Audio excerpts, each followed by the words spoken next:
Hi friends, இது பார்த்திங்கன்னா பூண்டு தொக்கு செய்கிறதுக்கு தான் இந்த மாதிரி பெரிய பல் பூண்டு எடுத்துருக்கிறேன். அதுக்கப்புறம் புளி கொஞ்சம். இது 2 பேருக்கு தேவையான அளவுக்கு நான் செய்கிறேன். பூண்டு புளி இது போட்டு நல்லா அரைச்சிட்டு ஒன்றும் பாதியமாக அரைக்கணும்.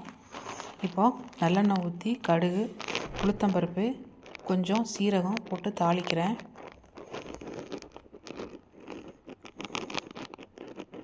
அதுக்கப்புறம் கட் பண்ணி வச்சுருக்கிற பூண்டை சேர்க்குறோம்.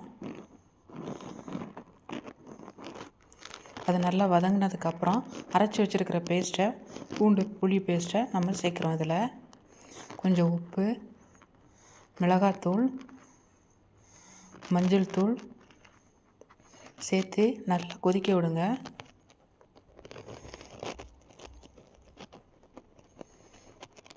இது நல்லா கொதித்து எண்ணெய் பிரிஞ்சு வர்ற வரைக்கும் நல்லா பாயில் பண்ணிடலாம்.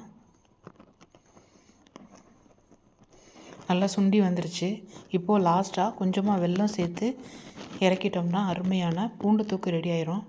ட்ரை பண்ணி பாருங்கள். செஞ்சுருந்தேன், நல்லா வந்திருந்தது. இது இட்லி தோசைக்கும் நல்லாயிருக்கும், சாப்பாட்டுக்கும் நல்லாயிருக்கும். ஈஸியாக செஞ்சிடலாம்.